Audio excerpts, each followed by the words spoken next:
사도들이 예수께 모여 자기들이 행한 것과 가르친 것을 낱낱이 고하니 이르시되 너희는 따로 한적한 곳에 가서 잠깐 쉬어라 하시니 이는 오고 가는 사람이 많아 음식 먹을 겨를도 없음이라. 이에 배를 타고 따로 한적한 곳에 갈새 그들이 가는 것을 보고 많은 사람이 그들인 줄 안지라. 모든 골로부터 도보로 그곳에 달려와 그들보다 먼저 갔더라. 예수께서 나오사 큰 무리를 보시고 그 목자 없는 양 같음으로 인하여 불쌍히 여기사 이에 여러 가지로 가르치시더라. 때가 저물어 가매 제자들이 예수께 나와 여짜오되 이곳은 빈들이요 날도 저물어 가니 무리를 보내어 두루 촌과 마을로 가서 무엇을 사 먹게 하옵소서. 대답하여 이르시되 너희가 먹을 것을 주라 하시니 여짜오되 우리가 가서 200데나리온의 떡을 사다 먹이리이까. 이르시되 너희에게 떡 몇 개나 있는지 가서 보라 하시니 알아보고 이르되 떡 5개와 물고기 2마리가 있도이다 하더거늘 제자들에게 명하사 그 모든 사람으로 때를 지어 푸른 잔디 위에 앉게 하시니 때로 100명씩 또는 50명씩 앉은지라. 예수께서 떡 5개와 물고기 2마리를 가지사 하늘을 우러러 축사하시고 떡을 떼어 제자들에게 주어 사람들에게 나눠주게 하시고 또 물고기 2마리도 모든 사람에게 나누심에 다 배불리 먹고 남은 떡 조각과 물고기를 12바구니에 차게 거두었으며 떡을 먹은 남자는 5,000명이었더라. 8장 1절부터 10절도 보겠습니다. 8장 1절에서 10절입니다. 그 무렵에 또 큰 무리가 있어 먹을 것이 없는지라. 예수께서 제자들을 불러 이르시되 내가 무리를 불쌍히 여기노라. 그들이 나와 함께 있은지 이미 사흘이 지났으나 먹을 것이 없도다.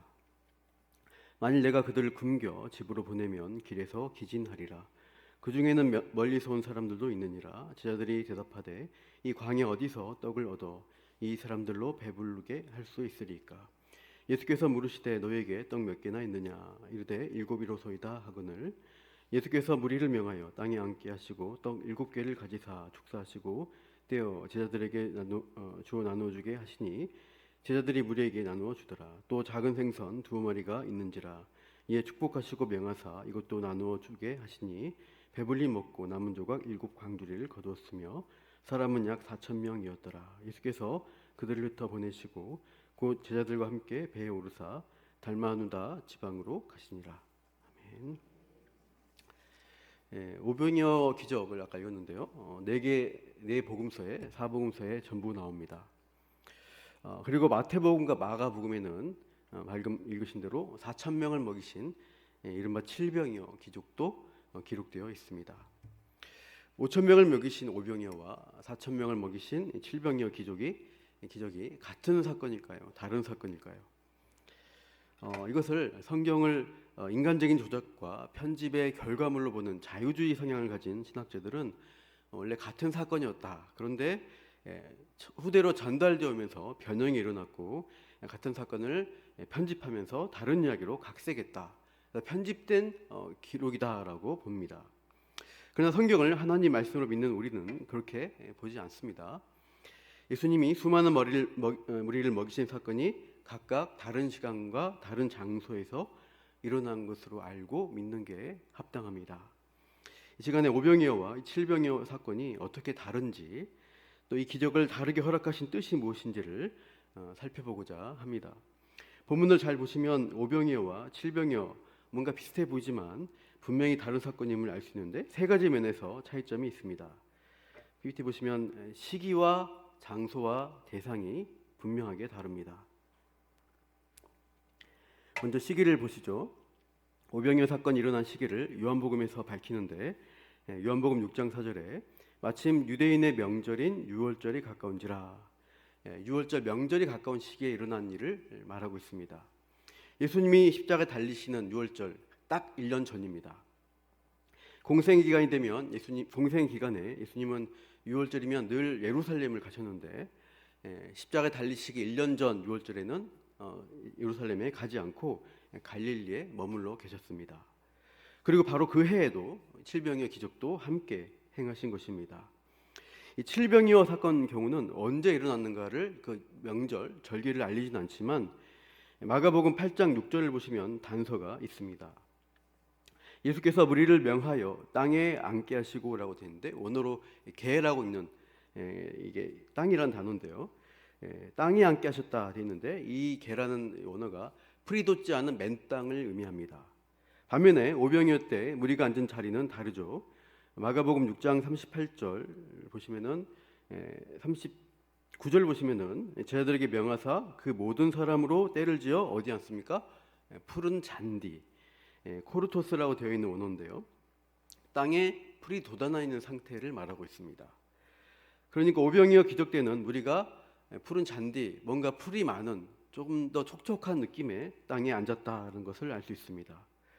아까 보신 대로 유대인의 명절인 유월절에 가까운 때가 오병이어 사건이 있었습니다. 그래서 유월절은 이스라엘을 계절로 하면은 봄 정도 되는 날씨입니다. 이스라엘은 겨울에 비가 오기 시작합니다.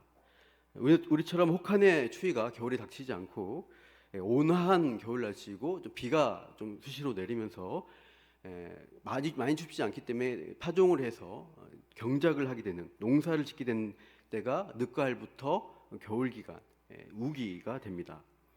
그래서 봄철인 6월절까지도 이 갈릴리 일대 들판에는 풀들이 자라 있는 것이죠. 6월절 가까운 시기, 오병이어 기적을 체험한 무리들이 풀이 돋아난 잔디밭에 앉아 있었던 것입니다. 그런데 이스라엘에서 6월절이 지나면 이제 비가 오지 않는 건기, 여름이 찾아오게 됩니다. 우리나라 장맛비가 오는 여름과 굉장히 다릅니다. 6월 이후, 여름 이후에 건기가 6개월 동안 지속되는데, 이때 동편의 아라비아 사막 쪽에서 뜨겁고 건조한 바람이 불어온다고 합니다. 그래서 갈릴리 호수 언덕 들판의 풀과 식물들이 이 뜨거운 바람에 말라 죽고 말죠. 에스겔서 말씀, 호세아 말씀 보시면 이 동풍에 대한 말씀이 있습니다. 동풍에 부딪힐 때 마르지 않느냐라고 되어 있고, 호세아서에도 광야에서 일어나는 여호와의 바람을 동풍으로 말하면서 근원이 마르고 샘이 마르고 모든 그릇이 약탈당하는 굉장히 어려운 시기를 동풍이 부는 때로 표현합니다. 그래서 아라비아 사막에서 부는 뜨거운 바람을 구약의 선지자들도 너무 잘 알았던 것이죠. 그런 의미에서 유명한 이사야 말씀, 이 풀이 마르고 푸른 마르고 꽃이 시듬은 여호와의 기운이 그 위에 불미라. 이 백성은 실로 풀이로다. 푸른 마르고 꽃은 시드나 우리 하나님의 말씀은 영원히 서리라. 이스라엘의 건기, 여름에 풀들이 말라버리는 참 메마른 그런 장면과 대비시켜서 하나님 말씀은 그렇지 않고 영원하다는 것을 강조하는 말씀이죠. 이렇게 빈들의 마른 풀을 할 모든 식물들이 뜨거운 열기에 타버린 그 황량한 땅의 그 메마른 곳에 예수님이 여름 계절의 칠병이의 기적을 일으켰다고 할 수 있습니다. 오병이어에는 푸른 풀이 있는데 봄이고, 칠병이에는 풀이 메말라버린 여름 건기에 일어난 사건으로 시기가 다릅니다. 다음으로 장소가 다르죠. 마태복음 14장 13절, 마가복음 쭉, 누가복음, 요한복음 딱 이렇게 이런 장소들을 우리가 추려볼 수가 있는데요. 이런 것들을 모아보면은 오병이어가 일어난 장소가 어디냐 했을 때 분명히 베세다라는 어떤 고을에 속한 산과 같은 약간 높은 고지대의 빈들이라는 것을 알 수가 있습니다. 혹자는 이 지역을 알마고르라는 언덕지대로 보고 있는데, 지도 한번 보여주십시오. 깨졌네요. 저기 빨간색 대어 부분이 알마고르라는 지명입니다. 가려져 버렸는데, 저 지역, 저 위치인데요. 칠병이어가 일어난 장소는 완전히 다릅니다.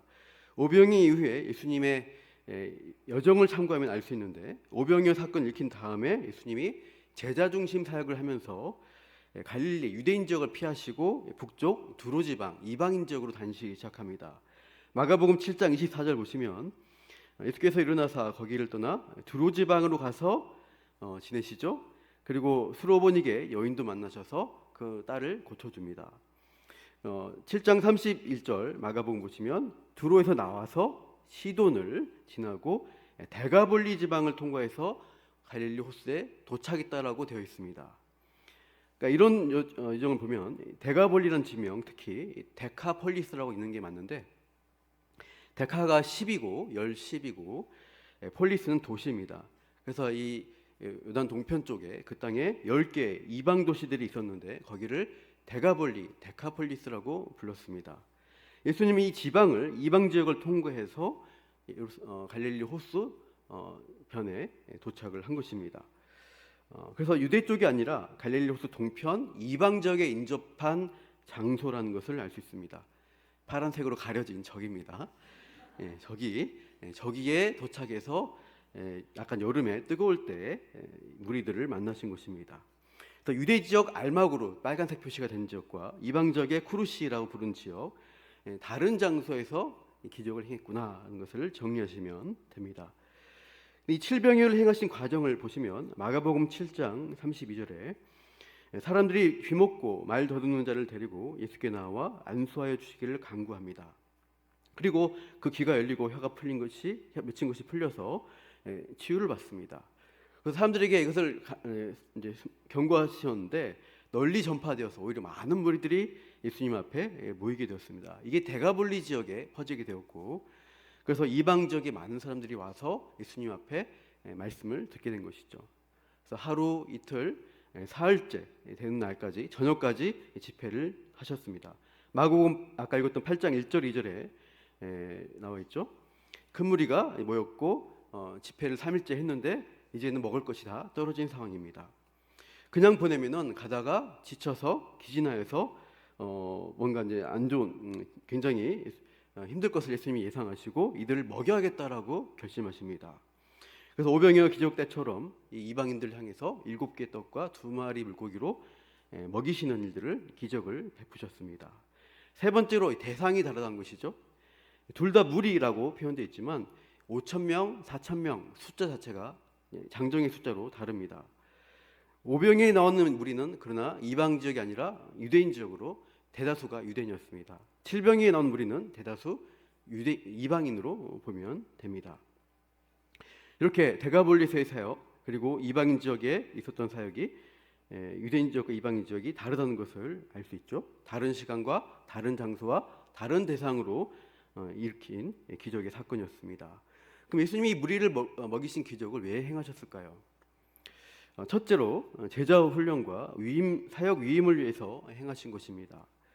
앞에 마가복음 6장 35절을 보실까요? 잠깐 보시죠. 마가복음 6장 35절 36절에 보시면 한번 읽어보겠습니다. 마가복음 6장 35, 36절입니다. 시작.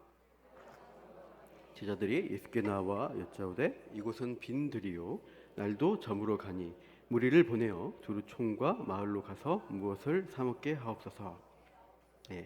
먹을 것을 구하기 힘든 상황에서 사람들이 있지 않는 그러니까 빈들이 그대로 이제 풀밭이지만 빈들이니까 날이 저물어서 배고프니 이들을 마을로 보내서 스스로 사 먹도록 하자는 것이었습니다.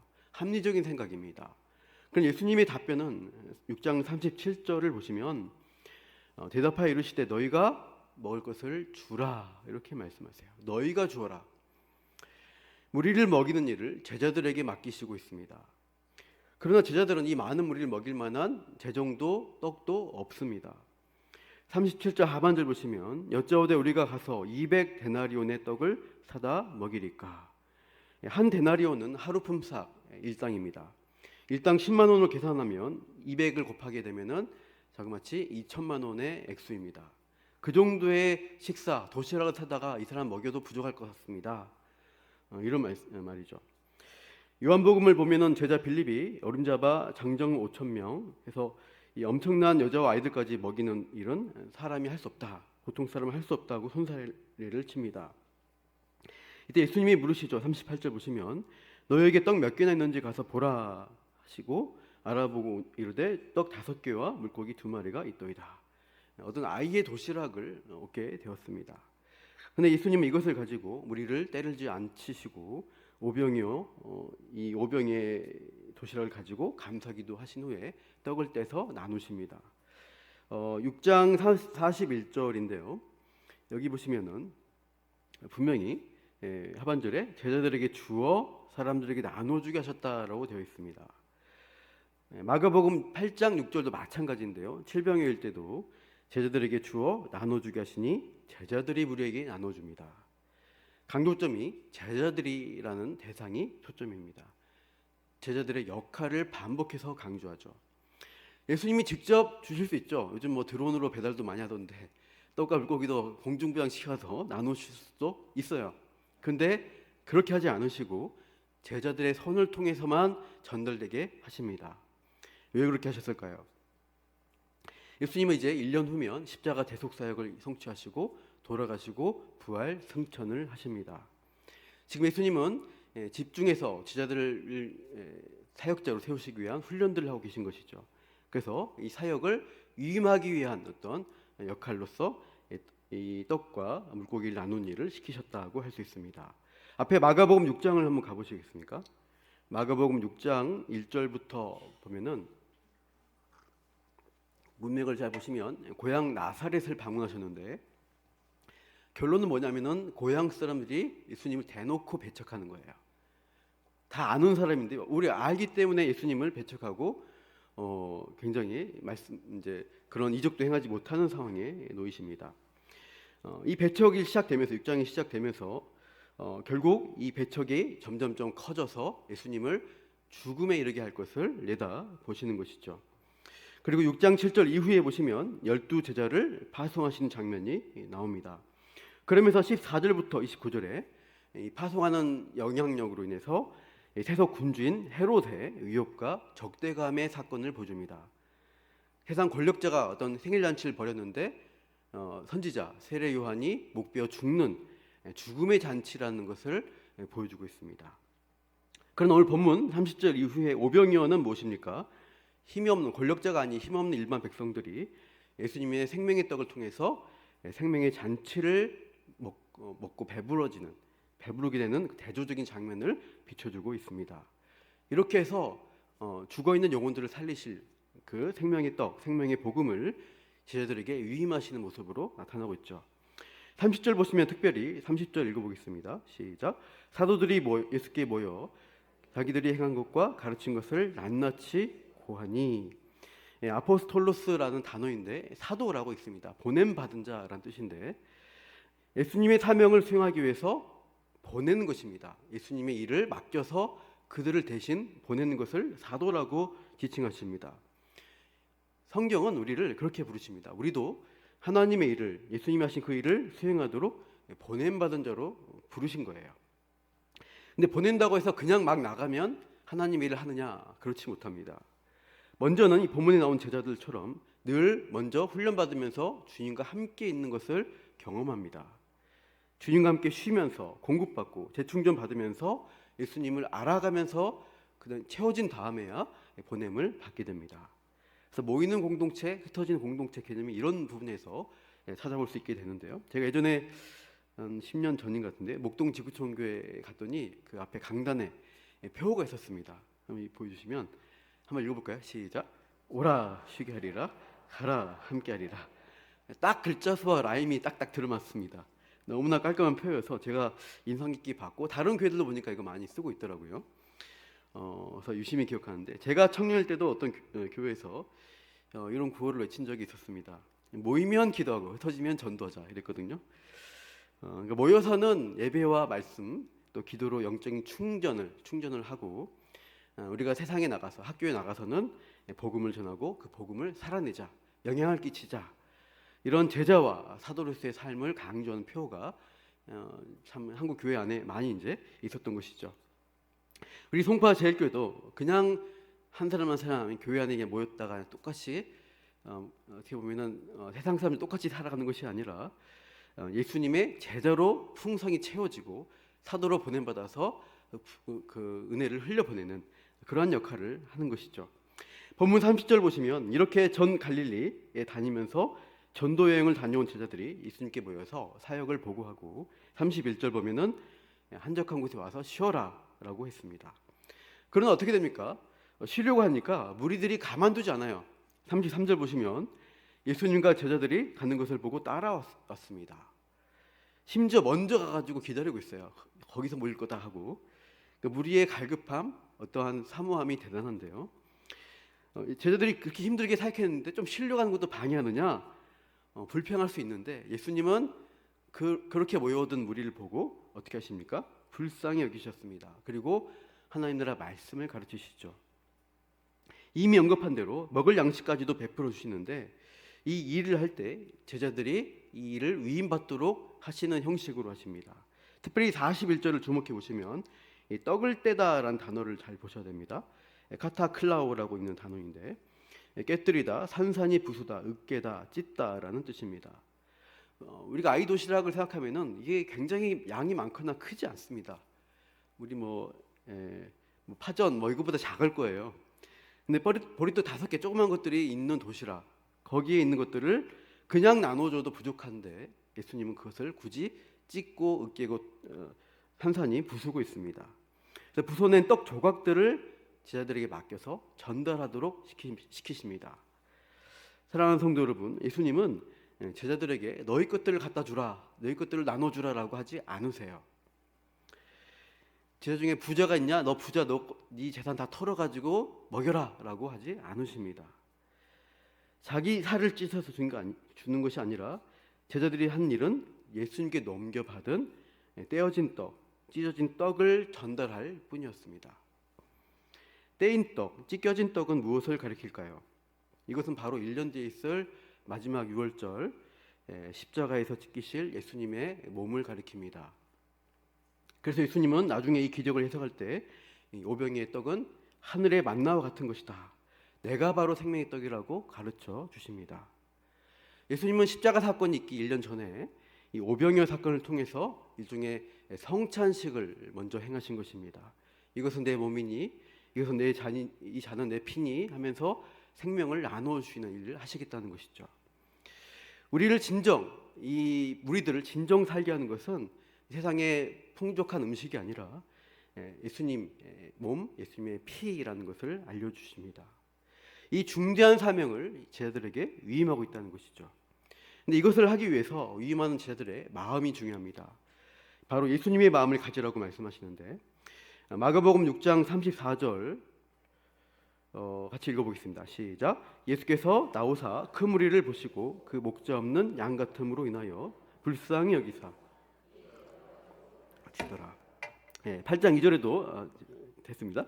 똑같은 말씀이죠. 내가 무리를 불쌍히 여기더라. 똑같은 반응을 하십니다.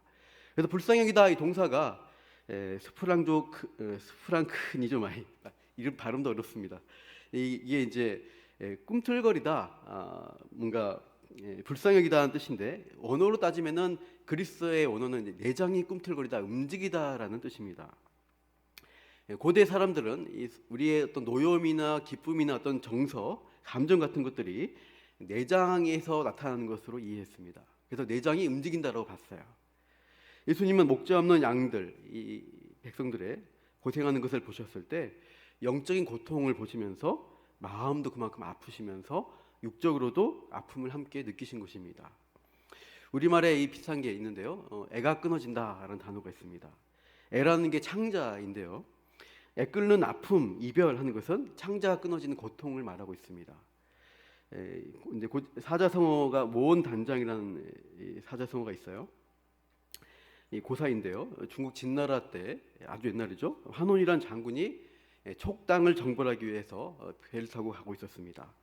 배를 여러 척의 군사를 나누어서 양쯔강을 거슬러 올라가는데 한 병사가 원숭이 새끼 한 마리를 잡았다고 합니다. 근데 이 새끼를 잃어버린 어미 원숭이가 슬피 울면서 100여 리를 쫓아왔다고 합니다. 한 40km 정도 엄청난 거리를 이 어미가 막 배를 쫓아왔다가 협곡을 지날 때 이제 배에 뛰어들 수 있는 거리가 되었을 때 어미 원숭이가 몸을 날려서 뛰어들었는데 그냥 죽고 말았다는 것이죠. 그래서 병사들이 이상하게 생각하면서 그 배를 갈라보니까 그 어미 원숭이의 창자가 다 토막토막 끊어져 있더라는 것입니다. 원숭이도 자식을 잃은 슬픔 때문에 창자가 끊어질 정도의 극심한 아픔을 느끼는구나. 환원 장군이 이 사실을 알고 원숭이를 잡아온 그 병사를 아주 매질하고 추방한 다음에 새끼 원숭이는 숲에다가 풀어줬다는 이야기입니다. 그래서 모원단장해서 어미 원숭이의 창자가 끊어졌다라는 뜻. 창자가 끊어지는 아픔, 어떤 슬픔을 가리킵니다. 영어로는 이것을 컴패션이라고 합니다. 선교단체나 구일단체 중에 있죠. 컴패션, 함께 열정을 나타내는 것, 함께 어떤 아파하고 감정을 드러내는 것을 컴패션이라고 합니다. 그래서 공감하는 것을 말하죠. 예수님은 무리를 보실 때 불쌍히 여기고 그들의 빈곤함과 어려움을, 그 영적인 고통을 목자의 심정으로 보시면서 함께 아파하셨습니다. 그리고 이들을 살리시겠다라는 뜻을, 사랑의 마음을 드러내시죠. 그래서 말씀을 가르치시고 병도 고쳐주시고 또 그냥 돈도 없지만 보낼 수 있지만 이들을 다 먹이시겠다고 하시면서 이들을 책임지십니다. 근데 쉬려고 잠깐 왔더니 이들이 찾아왔잖아요. 그때 윽박지르지 않고 그 무리들을 다 품어주시고 받아주신 거예요. 그 이유는 불쌍히 여기셨기 때문입니다. 그게 목자의 심정입니다. 우리가 그런 심정으로 우리 주변의 가족들, 이웃들을 바라보고 계시나요? 참 쉽지 않습니다. 우리가 일하고 힘들 때, 쉬려고 할 때 누군가 찾아와서 도와달라 그러면은 짜증나기 쉽습니다. 그러나 주님의 마음, 불쌍히 목자의 마음으로 그들을 바라본다면은 조금 더 힘을 내서 그들을 품고 섬기고 기도하고 또 사랑을 전하는 그 일들을 할 수 있을 것입니다. 올해 벌써 6월달 중순이죠. 중순이 지났네요. 벌써 1년 반이 훨씬 지났습니다. 이제 7월부터는 교육부서 여름 행사를 진행하죠. 다음 세대 우리 자녀들 참 요즘 시대처럼 MZ 알파 세대라고 하는데 개성 강하고 참 쉽지 않습니다. 그래서 이런 분들을, 이런 우리 다음 세대 아이들을 어떻게 할 것이냐 참 지칩니다. 선생님들 많이 지치실 거예요 아마. 참 정말 말 안 듣는다. 정말 개성 강하다. 개성이 이제 뭐 이렇게 할 수 있죠. 개 같은 성질 아니냐. 근데 그럴지라도 주님의 마음을 우리가 품는다면은 여름 사역 수련회 캠프 가서 마음대로 하는 애들 보면서도 품고 계속 기다려주고 섬기는 역할들을 우리가 하는 것입니다. 해마다 이 일을 하면서 그들에게 주님의 불쌍히 여기는 마음이 전해져야 하겠죠. 두 번째로 무리를 먹이신 이 기적이 왜 두 번이나 하셨을까입니다. 한 번만 하면 될 것 같은데 두 번이나 했을까? 사역 대상을 넓힌다라고 할 수 있습니다. 5병이었을 때 5천 명을 먹이시고 남은 게 무엇인가, 또 7병이었을 때 남은 게 무엇인가를 보시면 됩니다. 마가복음 6장 43절과 마가복음 8장 8절 보면은 표현이 분명히 다릅니다. 12바구니에 남았고 7 광주에 남았다 되어 있습니다. 마태복음에 보시면 이렇게 예수님이 꾸짖으면서 말씀하시죠. 9절 이후에 보시면 너희가 아직도 깨닫지 못하느냐? 떡 5개로 5천 명을 먹이고 죽은 것이 몇 바구니이며 떡 7개로 4천 명을 먹이고 죽은 것이 몇 광주리였는지를 기억하지 못하느냐. 분명히 12바구니와 7 광주리로 다른 표현을 쓰고 있습니다. 헬라어도 다릅니다. 바구니는 휴대가 가능한 작은 용기, 코피노스라고 있는 그런 용기고요. 광주리는 갈대를 엮어서 사람만큼 크게 만든 스피리스라고 있는 큰 용기를 가리킵니다. 바구니는 주로 유대인들이 사용했다고 합니다. 도시락 싸듯이. 광주리는 헬라인들이 주로 사용한 것으로 곡식이나 음식을 담는 굉장히 큰 저장 어떤 용기였던 것입니다. 그래서 이 광주리를 나중에 사도 바울이 다메섹에서 탈출할 때 거기 광주리에 사람이 타서 내려갔다고 하는 게 그때 광주리가 쓰입니다. 같은 단어죠. 사람이 탈 정도로 큰 용량이라는 것을 알 수 있습니다. 그래서 따지면 오병의 사건 이후에 숫자로 따지면 12이 더 크지만 양으로 따진다면 7 광주리에 담긴 떡과 음식들이 더 훨씬 더 많았다는 것을 알 수 있습니다. 그러니까 12이라는 것은 이스라엘 12지파를 상징하는 숫자입니다. 유대인들을 대표하고 7이라는 것은 완전수로 모든 인류를 포함하는 숫자입니다. 예수님은 유대인 무리를 대상으로 해서 오병이어 사건에서 12바구니를 남겨두심으로 12지파를 이어서 이제 신약시대 12제자들이, 이 사도들이 하나님 백성을 먹이고 섬기는 사역을 위해 부르셨다라는 의미를 나타냅니다. 그러나 유대인 민족만 섬기는 것이 아니죠. 어떻게 됩니까? 나아가서는 7 광주리의 대상인 열방을 향해서, 모든 세상 사람과 민족을 향해서 이 복음의 사역을 확장해 나가라는 의미를 담고 있는 것입니다. 분명 예수님의 사역의 초점은 제자에게 있습니다. 배척받기 시작하면서 예수님은 제자로는 집중하고 제자들을 늘 사람들 만나는 중간 통로로 쓰시고 있습니다. 어떻게 보면 한 번 보고 지나가는 무리지만 그들을 불쌍히 여기시고 계속 품기를 요구하셨습니다. 물론 무리들이 배만 부르게 먹고 자기 배만 배부르고 은혜도 모르고 영적 생명을 찾는 게 아니라 더 배불리 해달라고 예수님을 임금 삼으려고 하는 참 무리한 요구에 직면할 수도 있지만 그럴지라도 예수님은 그 무리들을 향해서 주님의 궁휼한 마음으로, 섬김의 마음으로 찾아가라라고 말씀하시죠. 제가 지난달에 오후 예배 때 사마리아 사람 비유를 말씀을 전했습니다. 누가복음 10장 33절 제가 읽어드리면, 어떤 사마리아 사람은 여행한 중 거기 이르러 그를 보고 불쌍히 여겨져 있습니다. 이 선한 사마리아인이 불쌍히 여겼다 스프랑크니조마이가 또 나옵니다. 강도 만나서 유대인인 사람, 내가 상관할 필요도 없는데 나랑 상관없는 사람이 아니라 그를 온전히 인간으로 불쌍히 여기는 마음으로 지나치지 않고 멈추어서 자기의 시간과 노력과 돈을 들여서 그 사람을 치료해 주었습니다. 그러나 자기를 옳게 해보려고 하는 율법 교사는 내 이웃이 누구냐며 자기 이웃을 선별하려고만 했습니다. 예수님은 누가 강도 만난 자의 이웃이 되겠느냐 물으시면서 죽어가는 불쌍한 사람에게 찾아가서 이웃이 되어줘라라는 말씀을 하시고 있습니다. 사랑하는 성도 여러분, 여러분의 이웃이 누구일까요? 나의 기준에 부합한 사람, 내가 보기 좋아하는 사람, 나랑 친한 사람만 챙기고 섬기는 이웃입니까? 송파제교 공동체 안에서 내가 만나지 못한 사람, 나랑 가깝지 않은 사람, 혼자 소외되어 있는 사람이 예수님이 보내시는 이웃의 자리가 될 것입니다. 그런 사람을 그냥 두셔서는 안 됩니다. 찾아가셔야 됩니다. 내 영역과 내 생각을 뛰어넘어서 주님의 사랑과 궁휼한 마음으로 그 지체를 찾아가십시오. 우리 구역장님들 또 구역원들, 그렇게 방학이지만 구역원들을 향한 그런 마음으로 찾아가시기를 바랍니다. 또 아까 말씀드렸듯이 유치부, 영아부, 여름 성경학교, 또 청소년부, 또 초등부, 청년의 여름 토론회가 진행되는데, 다음 세대 자녀들 교회 어릴 적부터 다닌다고 해서 다 예수님 믿는 사람, 구원받은 사람이 아닙니다. 다음 세대 자녀들을 우리는 미전도 종족으로 보셔야 됩니다. 선교 대상입니다. 늘 먹이고 놀아주고 가르치는데 쉽지 않죠. 나중에 이제 지겹다고 교회 떠나고 청년들에서 난 자유롭게 살 거야 하고 교회 안 오는 모습들 참 많이 있습니다.